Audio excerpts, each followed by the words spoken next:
नमस्कार, स्वागत है आपका विकास जाजम शो में। आज हम राजस्थान राज्य राजनीति के एक महत्वपूर्ण विषय को बहुत आसान भाषा में समझने जा रहे हैं। आज हम बात करने वाले हैं नागरिक अधिकार पत्र की। इसे अंग्रेजी में सिटीजन्स चार्टर भी कहते हैं। ये एक ऐसा शब्द है जो हमें अक्सर सरकारी दफ्तरों की दीवारों पर लगा दिख जाता है, पर इसका असली मतलब क्या है, ये विचार आया कहाँ से? तो चलिए बातचीत की शुरुआत वहीं से करते हैं जहां से यह अवधारणा आई। स्रोतों के अनुसार इसकी शुरुआत ब्रिटेन से 1991 में हुई थी। जी हाँ, बिल्कुल।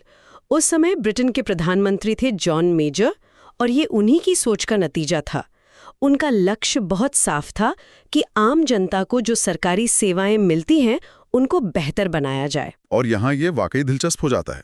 इस पहल में 6 मूल सिद्धांत शामिल किए गए थे। चलिए इन सिद्धांतों को समझते हैं। हाँ, और ये 6 सिद्धांत ही इस पूरी अवधारणा की नींव है। पहला है मानदंड, मतलब स्टैंडर्ड, यानी हर सेवा का एक तय स्तर होना चाहिए कि वो कैसी होगी।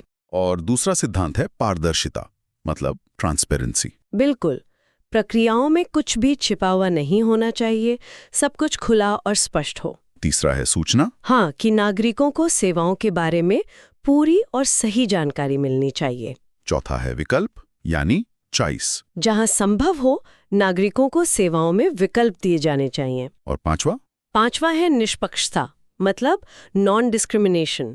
किसी भी नागरिक के साथ कोई भेदभाव नहीं होना चाहिए। और आखिरी सिद्धांत, छठा है सुलभता, एक्सेसिबिलिटी।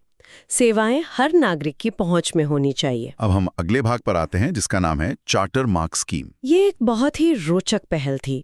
जॉन मेजर का जो कार्यकाल था 1990 से 1997 तक का, उसी में चार्टर मार्क स्कीम शुरू की गई थी। तो इसका उद्देश्य क्या था? इसका उद्देश्य उन संस्थाओं को पुरस्कार देना और सम्मानित करना था जो इन सिद्धांतों को अपनाकर सार्वजनिक सेवाओं के क्षेत्र में बहुत अच्छा काम कर रही थीं। अच्छा, तो ये एक तरह से अच्छा काम करने के लिए प्रोत्साहन था। जी बिल्कुल।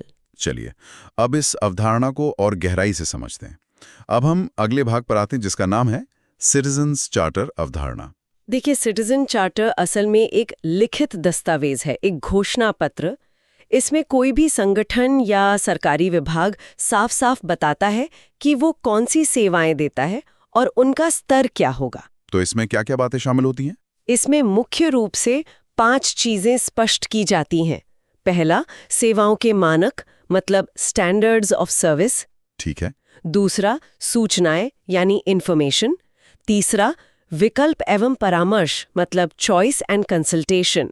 चौथा है पहुंच की प्रक्रिया, एक्सेसिबिलिटी। और पांचवा सबसे जरूरी मेरे ख्याल से। हाँ, पांचवा है शिकायत निवारण प्रणाली, ग्रेवेंस रिड्रेसल, यानी अगर सेवा ठीक से ना मिले तो शिकायत कहाँ और कैसे करनी है। और भारत के संदर्भ में ये जो सिटीजन यानी नागरिक शब्द है, इसका क्या मतलब है? ये बहुत अच्छा सवाल है।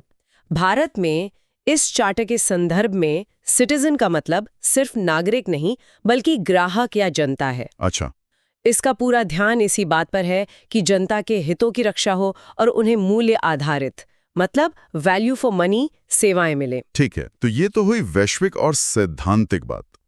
अब हम अगले भाग पर आते हैं जिसका नाम है भारत में सिटीजन्स चार्टर का विकास। भारत में इसकी यात्रा कैसे शुरू हुई? भारत में इसकी औपचारिक शुरुआत 24 मई 1997 को हुए मुख्यमंत्रियों के एक सम्मेलन से मानी जाती है। और इस सम्मेलन का विषय क्या था? विषय बहुत महत्वपूर्ण था, प्रभावी एवं उत्तरदायी प्रशासन। और यहीं पर एक 9 सूत्रीय कार्य योजना को स्वीकार किया गया और कह सकते हैं कि इसी योजना ने भारत में सिटीजन्स चार्टर की नींव रखी। क्या इसमें किसी गैर सरकारी संस्था का भी कोई योगदान था? हाँ बिल्कुल, एक गैर सरकारी संगठन था, एनजीओ, जिसका नाम था कॉमन कॉज, और उसके संचालक थे SD शौरी। उन्होंने इस आंदोलन को जमीनी स्तर पर आगे बढ़ाने में बहुत ही महत्वपूर्ण भूमिका निभाई। तो भारत में पहला चार्टर कब और किस मंत्रालय ने जारी किया? भारत में पहला सिटीजन चार्टर 1997 में ही खाद्य एवं आपूर्ति मंत्रालय द्वारा जारी किया गया था।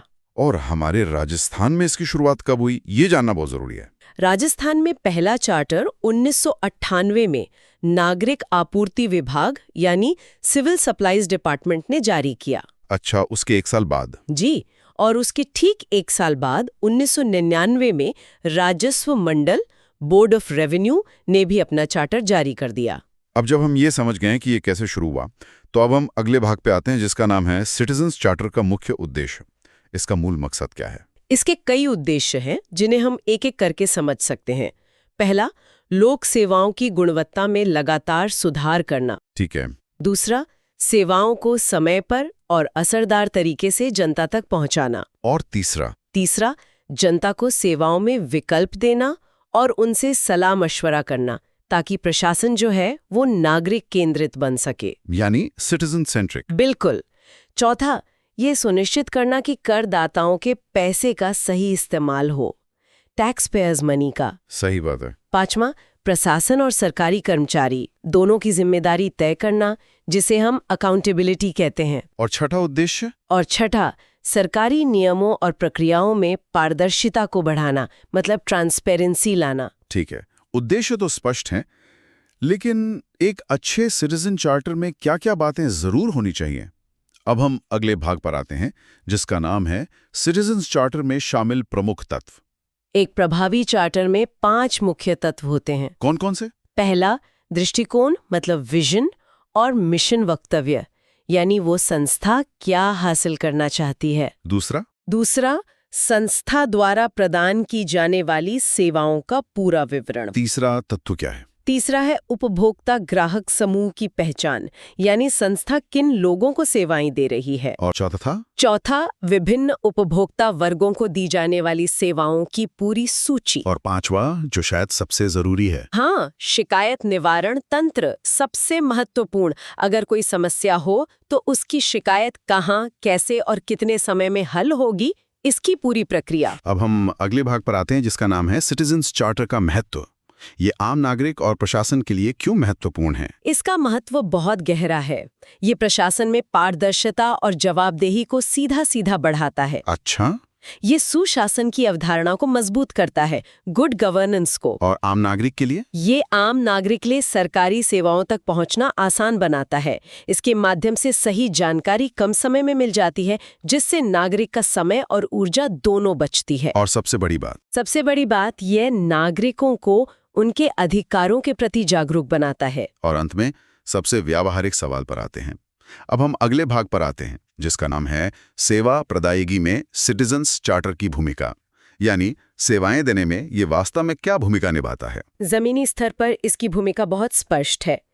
पहला, ये सेवाओं की समय पर और अच्छी गुणवत्ता के साथ उपलब्धता सुनिश्चित करता है। दूसरा, ये अधिकारियों की जवाबदेही को बढ़ाता है, क्योंकि सब कुछ लिखित में होता है। और इससे भ्रष्टाचार पर भी रोक लगती होगी। बिल्कुल। यह प्रशासनिक प्रक्रियाओं को पारदर्शी बनाता है, जिससे भ्रष्टाचार की गुंजाइश कम होती है। सही है। चौथा, ये नागरिकों को स्पष्ट जानकारी देता है कि शिकायत कहाँ करनी है और कैसे करनी है। पांचवा, इससे कर्मचारियों पर एक सकारात्मक दबाव बनता है और काम के प्रति उनकी प्रतिबद्धता बढ़ती है। और प्रशासन और जनता के बीच की दूरी? ये नागरिकों और प्रशासन के बीच की दूरी को कम करता है। और आखिर में? अंत में यह शासन में जनता की भागीदारी को बढ़ाकर उसे सही मायनों में नागरिक उन्मुख बनाता है। तो आज हमने सिटीजन चार्टर की पूरी यात्रा और उसके महत्व को समझा। ये कागज पर एक बहुत शक्तिशाली उपकरण लगता है। हाँ, और यहाँ एक विचारणीय प्रश्न ये उठता है कि जब यह अवधारणा इतनी मजबूत है, तो आज भी जमीनी हकीकत में इसे पूरी तरह से लागू करने में क्या बाधाएं आती हैं? सोचने वाली बात है। क्या ये सिर्फ जागरूकता की कमी है या प्रशासनिक इच्छा शक्ति का अभाव?